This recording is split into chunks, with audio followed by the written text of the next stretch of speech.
शिवाजी महाराज इस देश के पहले स्वतंत्र सैनिक टीपू सुल्तान जी,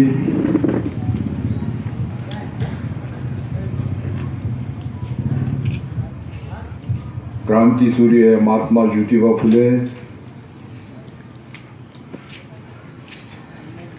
इस आरक्षण के जनक Chhatrapati Shivaji Maharaj, SC ST OBC के जनक और इस देश के संविधान के निर्माता बोधिसत्व परम पूज्य डॉक्टर बाबा साहब अम्बेडकर और सभी महामानवों को मैं यहाँ विनम्र अभिवादन करता हूँ। इस कार्यक्रम के प्रमुख उपस्थिति में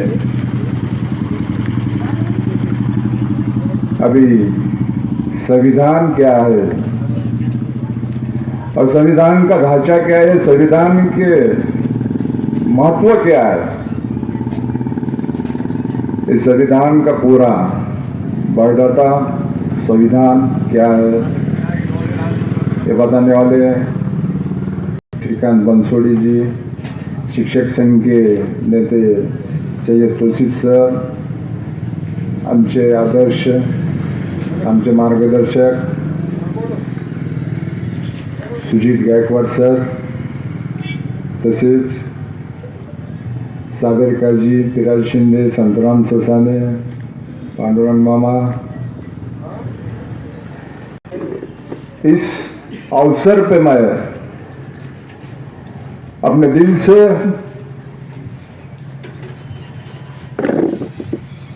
एक अभिमान स्वाभिमान महसूस करता हूं कि एडवोकेट हाजी भाई हमारे शेखू भाई के बच्चे जो कि एडवोकेट हो रहे हैं, इन्होंने ये कार्यक्रम रखा 73वां सार्वजनिक संविधान गौरव दिन, जिसमें यहाँ के मुस्लिम समाज के लिए जब भी NRC ये कानून बन रहा था, जब उनको मालूम हो रहा था कि संविधान क्या है, आज भूल गए वो लोग। ये सिखों भाई को या उनके बच्चों को ही संविधान NRC चाहिए कि आंदोलन में इनको ही मालूम हुआ क्या? डॉक्टर बाबा साहब अम्बेडकर हमारे समाज के हैं, इसलिए मैं संविधान बनाना नहीं चाहता, ऐसा नहीं है। यहाँ का हिंदू हो, यहाँ का मुस्लिम हो, यहाँ का SC हो, ST हो, OBC हो, इस देश का संविधान बनाते वक्त बाबा साहब अम्बेडकर ने ना ही कोई ऊंचा ना ही कोई नीचा, इस तरह का संविधान तुम्हें हमें दिया है। इस देश में संविधान बनाने के लिए महाराष्ट्र में या कोई राज्य में हो, लेकिन उत्तर भारत में संविधान हो या देश के परिवर्तन की लड़ाई उत्तर भारत में चालू हुई वाली है। इस माध्यम से मैं बताना चाहता हूं कि इस देश में 1945 में दूसरा महायुद्ध खत्म हुआ, तो 1947 में इस देश के संविधान की निर्मित की शुरुआत हुई। 9 दिसंबर 1947 में जो कि संविधान समिति के अध्यक्ष सचिन नाथ सिंह पहले थे, लॉर्ड सचिन नाथ सिंह। उसके बाद 9 दिसंबर 1946 में डॉक्टर राजेंद्र प्रसाद ने इस संविधान समिति के अध्यक्ष हुए। 13 दिसंबर को पंडित नेहरू ने इस संविधान समिति गठित करने का ठहराव मंजूर किया और उसके बाद 29 अगस्त 1947 में मसूदा समिति के अध्यक्ष डॉक्टर बाबा साहब अम्बेडकर हुए। इस संविधान के बारे में बताने के लिए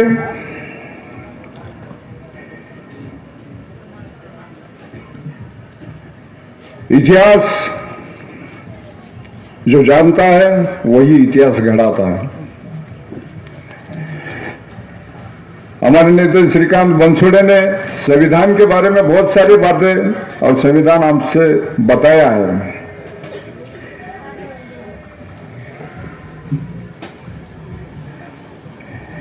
इस संविधान के बारे में मैं थोड़ी सी आपको मालूमात देना चाहता हूं। स्वातंत्र्य, समता, बंधुत्व और न्याय इस तत्वों पर आधारित अपना संविधान है। इस देश का टाटा बिरला हो, इस देश का रिक्शा चालक हो, उसे एक ही वोट का अधिकार दिया है, इस संविधान ने दिया है। यहां का कोई आदमी हो, यहां का कोई देश का नागरिक हो, उसे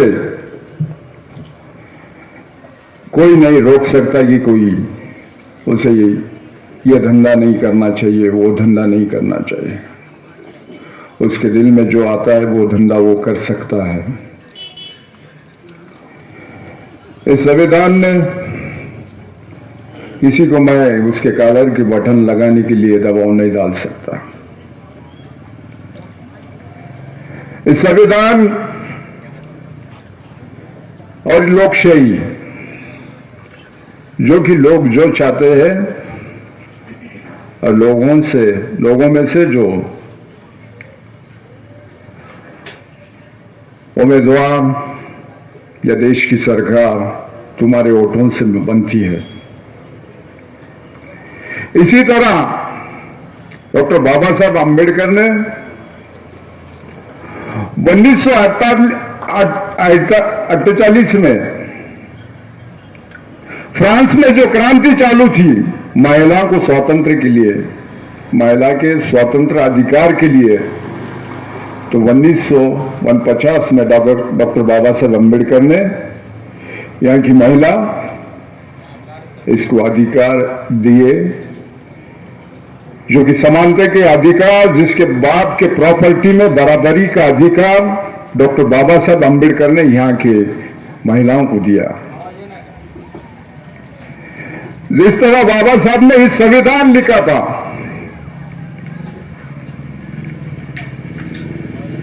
तो बाबा साहब 26 नवंबर 1949 को हंस रहे थे भी और रो रहे थे भी। तो शास्त्री बोल के एक था, तो उन्हें पूछा कि बाबा साहब आप हंस रहे और क्यों रो रहे हो? तो बाबा साहब ने बताया कि मेरा बच्चा था राजरत्न अम्बेडकर, जो कि बहुत बीमार था और मैं उसके इलाज के लिए मेरे पास पैसे नहीं थे, मेरे पास उसके इलाज के लिए पैसे नहीं थे और मैं उसका इलाज नहीं करने से वो मर गया। मेरे बाद बाबा साहब बहुत ही मोहब्बत और प्यार करते थे वो बच्चे से। उस टाइम वहीं पे कोई तो आता है और बोलता है बाबा साहब बच्चे के अंतिम संस्कार के लिए कफन जरूरी है। तो बाबा साहेब और रोते हैं। तो रमाई अपने खुद का साड़ी का कपड़ा फाड़ के उस बच्चे का अंतिम संस्कार करते हैं। तो ये बाबा साहब ने ये दिन देखे। बाबा साहब इसलिए है कि ना ही उनमें कोई दलाली थी, ना भड़वेगिरी थी। बाबा साहब में सब में बड़ा हथियार जो था, बाबा साहब ने पढ़े। बाबा साहब को कुछ कम नहीं गिरता था, लेकिन बाबा साहब में सब में बड़े बहुत ही जरूरी ऐसी कोई बात थी तो स्वाभिमान था। आज देखते हैं यहां नगर पालिका का चुनाव आने वाला है या आमदारगी का चुनाव आने होता है, लोकसभा का ही होता है। वीएम का देश में जो तरह से दुरुपयोग हो रहा है, तो मैं यहां पे जब शेखू भाई या हाजी भाई ने यहां पे कार्यक्रम रखने का मुझे बताया, इस कार्यक्रम के अध्यक्ष के लिए मुझे श्रीकांत बाबू से या हमारे तुलसी सर से, तो मैं सोचा अरे यहां तो बहुत बड़ी राजनीति चालू रहती है, बोले यहां तो बहुत बड़ी गठबाजी रहती है। मैं ये नहीं बोल सकता, मैं तुम्हें ये नहीं बोल सकता कि हर घर में कार्यकर्ता होना जरूरी है, हर घर में नेता बनना जरूरी है, लेकिन खुद का पेट भर के स्वाभिमानी नेता होना जरूरी है। अगर तुम वोट बेचेंगे तो अपने मां बहन की इज्जत बेचे जैसा हो जाएगा। ये वोट बेचने से तुम्हारे पे जुल्म बढ़ता है। जुल्म जो क्यों होता है, इसका वजह क्या है, इसका कारण क्या है, आप सोचते हैं? इसका एकमेव कारण आप अपना खुद का वोट बेचते हैं। कल चुनाव होने वाला है, यहीं पे पैसे बांटने का प्रोग्राम होता तो पूरी लोग यहां पे आके बैठते थे, ऐसा मेरे को महसूस हो रहा है। लेकिन फिर भी इतने ही लोग आए जो कि स्वाभिमानी लोग आए और 5 लोग जान से हो तो वही क्रांति बना सकते हैं।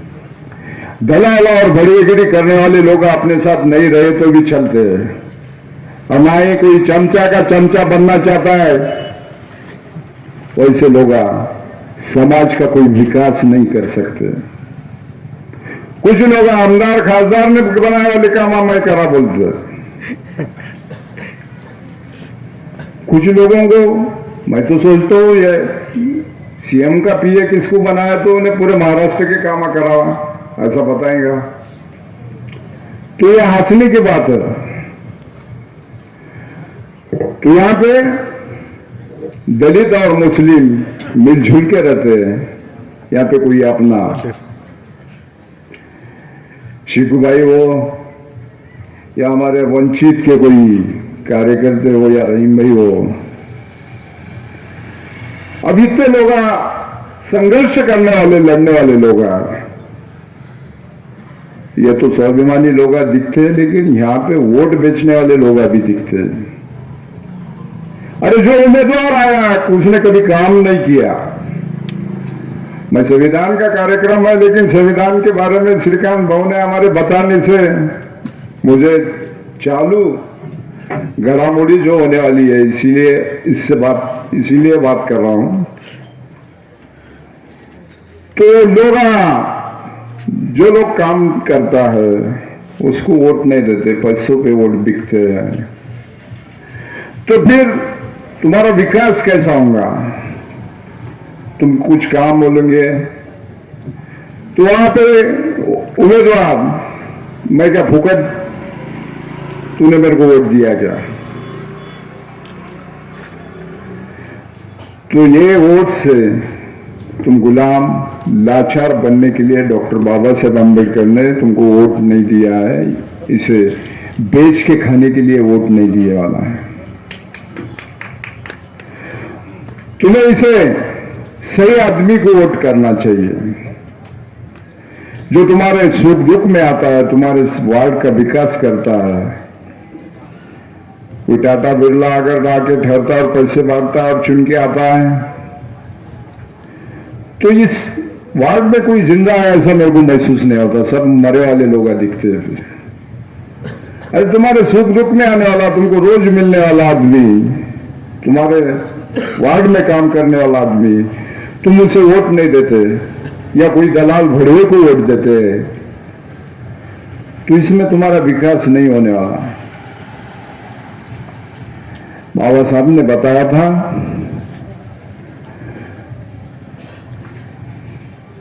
सब में बड़ी ताकत है तो सत्ता हस्तगत करना जरूरी है। सब समस्या की गुरु किल्ली सत्ता है। टीपू सुल्तान के बारे में बताया गया, पीछे यही जयंती हुई, हमें खुशी हुई। यहाँ से भी सभी लोगों ने टीपू सुल्तान की जयंती करे। टीपू सुल्तान का इतिहास, टीपू सुल्तान क्या है, ये महापुरुषों के कार्यक्रम जयंतियां इसलिए लिए जाते कि महापुरुषों का इतिहास जिंदा रहना चाहिए। टीपू सुल्तान ने तलवार के जोर पे धर्मांतर किया, ऐसा बोला जाता है। 14वीं शतक में बाबर इस देश में आया, तो मैं ये बताना चाहता हूं, जब यहाँ के SC ST पे बहुत बड़ा जुल्म होता था, हिंदू समाज SC ST के लोगों पे जुल्म करता था, उनको जुल्म को परेशान होकर लोगों ने मुस्लिम धर्म स्वीकारा। अगर टीपू सुल्तान या कोई मुस्लिम का राजा तलवार के जोर पे अगर धर्मांतर करता तो इस देश में कोई हिंदू जिंदा नहीं रहता था। और जितने भी मुस्लिम समाज में अतार, मनार, बागवान ये जो है, ये सब बुद्धिस्ट लोग हैं, जो कि मौर्य काल में के लोग हैं, जिसने कोई मुसलमान ने कभी जातिवाद नहीं किया। मुसलमान ने दलितों को बराबरी से लेके चला।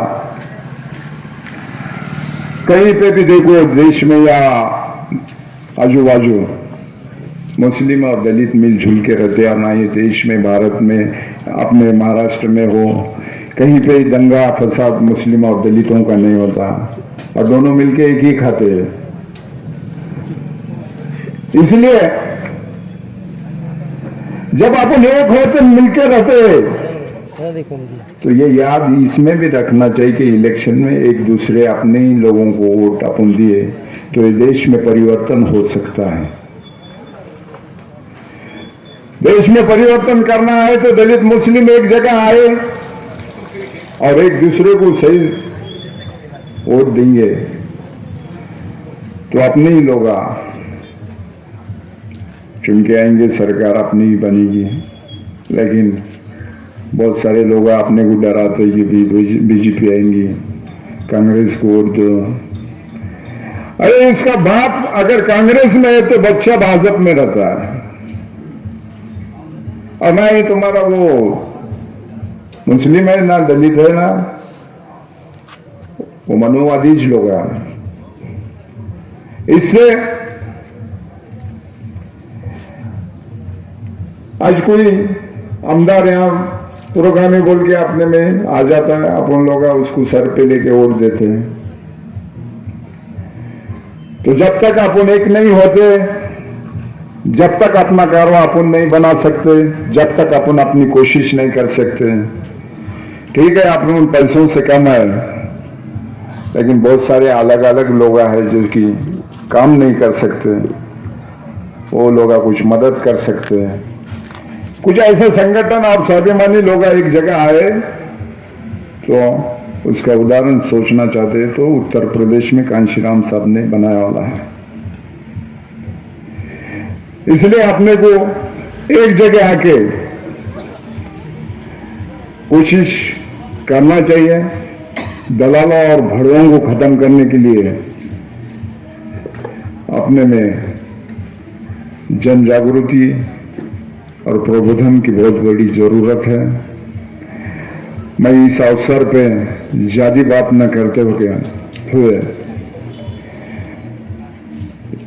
जो ये कार्यक्रम को उपस्थित रहे उनका मेरे दिल से स्वागत करता हूँ, अभिनंदन करता हूँ। और बहुत ही इस कार्यक्रम का हाजी शेख ने कार्यक्रम लिया, उनका मैं दिल से अभिनंदन करता हूँ। इसी तरह महापुरुषों का इतिहास, जो इतिहास जानता है वही इतिहास बनाता है। बाबा साहब का जीवन संघर्ष था, संघर्षी जीवन था। मैं ज़्यादा बात नहीं करते हुए यहीं पे रुकता हूँ। सबको मैं जय भीम करके यहीं पे रुक जाता हूँ।